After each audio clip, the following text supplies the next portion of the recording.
Surprise, just sold the lake house to Amanda's dad for $500,000. Don't worry about the paperwork I signed for both of us. You never cared about that place anyway. I stared at the message from Michael, my coffee sitting untouched on the desk as I tried to process what he'd done.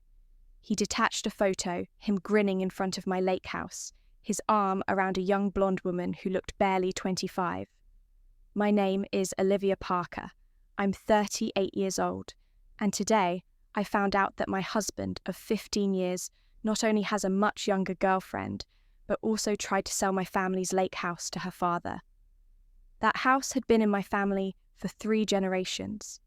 My grandfather built it in 1962, and I spent every summer there. Growing up, when my parents died 5 years ago, they left it to me, only me. I took a sip of coffee. Strangely, I felt calm. A couple months ago, this would have wrecked me, but that was before I found lipstick-stained receipts in Michael's coat, before I noticed money missing from our joint account, before I hired a private investigator who confirmed everything I feared.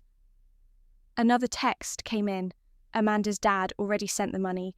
We're thinking of remodeling, maybe adding a pool time to bring some youth to the place. I couldn't help but smile a little. Michael was always full of himself.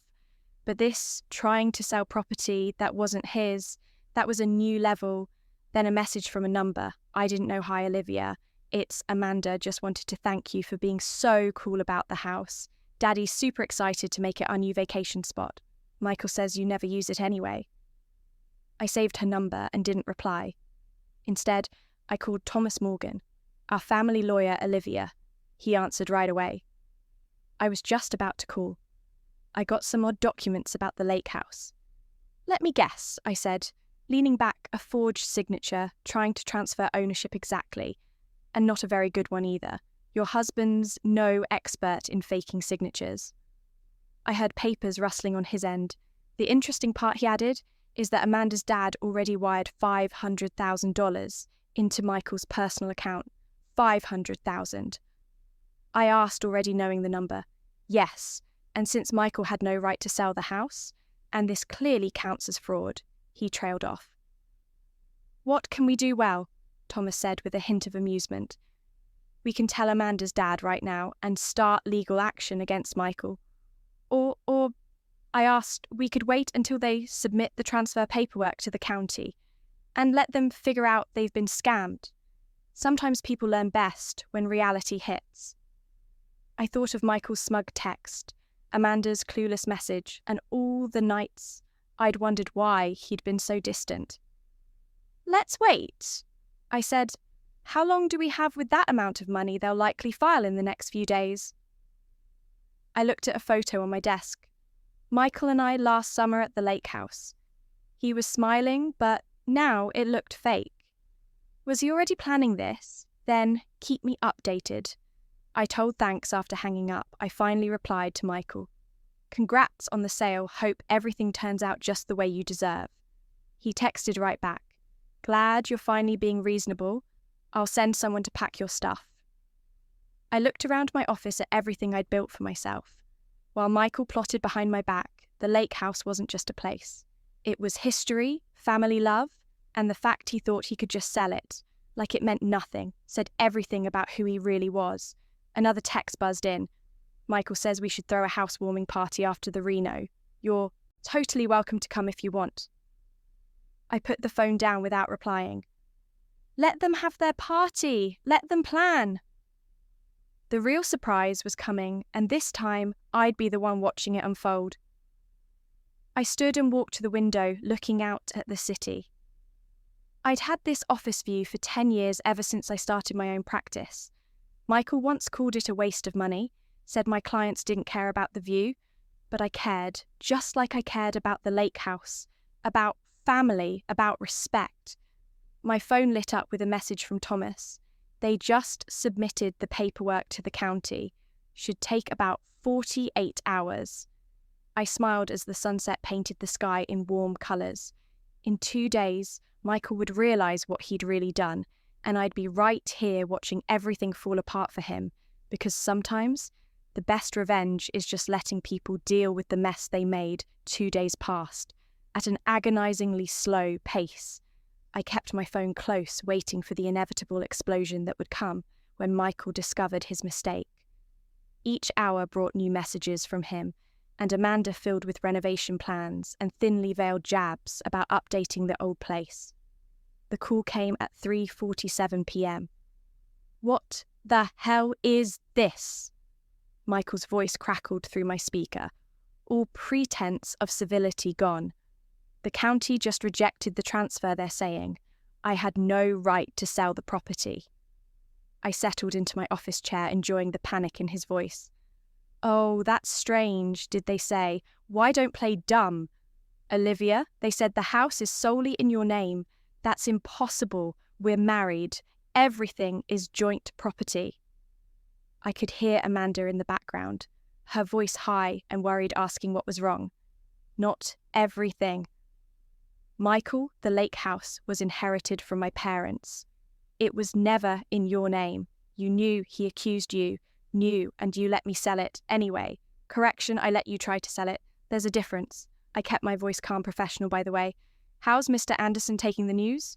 The silence on the other end was deafening. Finally, Michael spoke, his voice tight with barely controlled rage. "He's threatening legal action, says. If he doesn't get his money back immediately, he's going to the police." "Well, that's unfortunate," I replied. "Especially since you've already spent some of that money, haven't you?" Another pause.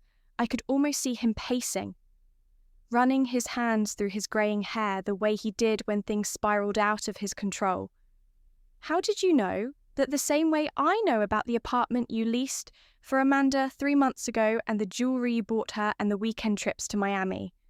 I let each triation land like a hammer blow. "I'm not as oblivious as you thought, Michael. You had me followed. His indignation would have been amusing if it weren't so hypocritical. Let's call it due diligence. Now, I assume Mr. Anderson will want his $500,000 back rather quickly." "I don't," he started, then stopped. "I can't pay it all back right now." In the background, I heard Amanda's voice rise in pitch. "What do you mean, you can't pay it back?" "Daddy's going to be furious." I waited, letting them argue for a moment before speaking again. "You know, fraud charges are serious. Michael forging signatures, selling property you don't own. That could mean jail time you wouldn't," he said, but his voice wavered. "I wouldn't have to do anything. Mr. Anderson seems perfectly capable of handling that himself." The sound of a door slamming came through the phone, followed by Amanda's voice growing distant, calling for her father. Michael's breathing had grown heavy, panicked. "Olivia, please, we can work something out. I'll move out, give you whatever you want in the divorce. Just help me fix this." I thought about all the times I caught him in small eyes over the years, how he'd always managed to talk his way out of them. "Not this time, you know." "What's interesting," I said, keeping my tone conversational, "when you were so busy planning your new life? You forgot to check whose name was on the deed, just like you forgot to check whose name was on the investment account you used for Amanda's apartment." "What are you talking about?" "The account you emptied last month. It was in my name too. Every withdrawal, every transfer, it's all documented. Mr. Anderson might be interested in seeing those records." "You're bluffing," he said, but I could hear the fear creeping into his voice. Check your email. I just sent you copies of everything. Bank statements, transfer records, even some interesting text messages between you and Amanda. From 6 months ago. I'm sure her father would find those enlightening." The sharp intake of breath told me he was reading them. "Now, how did you get copies? Let's just say, I learned from your mistakes, Michael. I learned to document everything." The sound of another door opening came through the phone, followed by a man's angry voice. "Mr. Anderson," I assumed Michael's next words came in a rush. "I have to go. We're not done talking about this, actually." I said, "I think we are. Good luck with Mr. Anderson. I hear he has an excellent lawyer." I hung up and leaned back in my chair, feeling lighter than I had in months. Through my office window, I could see storm clouds gathering on the horizon, appropriate weather for the storm. Michael had just walked into my phone, buzzed with a text from Thomas, Mr. Anderson's lawyer, just called. "They're pursuing criminal charges unless full restitution is made immediately." I smiled, piping back, Keep me updated. I have a feeling things are about to get very interesting. Looking at the family photo on my desk, taken at the lake house last summer, I finally saw what I should have noticed months ago. While Michael was looking at the camera, his smile forced and distant, I was looking at the horizon, already moving toward a future that didn't include him. The thought out was swifter and more devastating than even I had anticipated by evening. Mr. Anderson had marched into the police station files, in hand, ready to press charges. Michael's desperate calls kept coming, each one more panicked than the last. "Please, Olivia," he begged during his 6th call. "Anderson's serious about pressing charges. I could go to jail." I sat on a lake house dock, my feet dingling over the water, watching the sunset paint the lake in shades of gold. That's generally what happens when you commit fraud.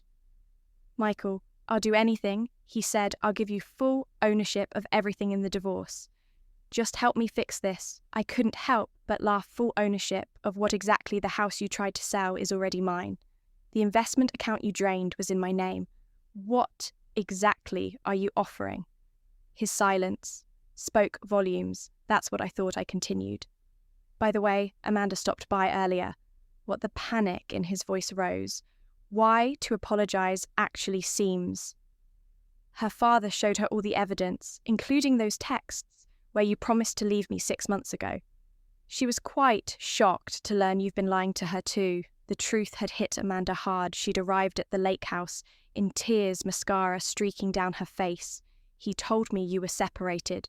She'd sobbed. "He said you were just staying together for appearances." I'd made her tea, let her cry it out sometimes. The best revenge is simply letting people see the truth for themselves. "Amanda's gone." Michael's voice cracked back to her father's house. "She mentioned something about focusing on her career instead of lying. Older men, her words, not mine." The sound of something breaking came through the phone, followed by muffled cursing. Mr. Anderson's lawyer called. I said, conversationally, "They're willing to drop the criminal charges if you repay the full amount within 48 hours. Generous of them. Don't you think, I can't get that kind of money that quickly. Actually, you can sell your beloved boat, liquidate your retirement account, sell those ridiculous collector cars you bought last year. It might be just enough." Another crash, followed by heavy breathing. "You're enjoying this, aren't you?" "No, Michael, I'm not enjoying it. I'm just finally seeing you clearly." I ended the call and looked out over the lake.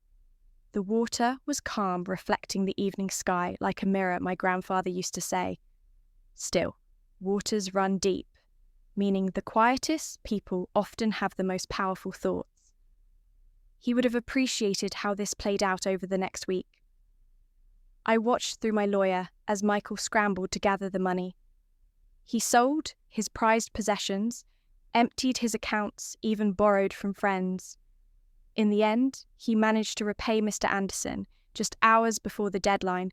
The divorce proceedings were remarkably straightforward. Michael, humbled and exhausted, didn't contest anything.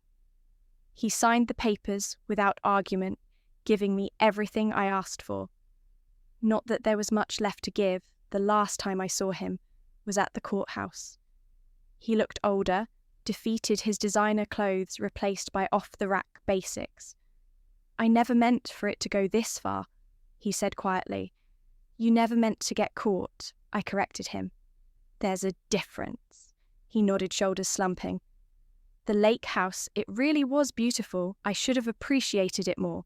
You should have appreciated a lot of things more, Michael." As he turned to leave, he paused. "What will you do now?" I smiled, thinking of the renovation plans I'd already drawn up for the lake house, not to modernize it, but to restore it to its original glory, the way my grandfather had built it. "I'm going to keep building the life I deserve," I said, "and this time I'm doing it my way."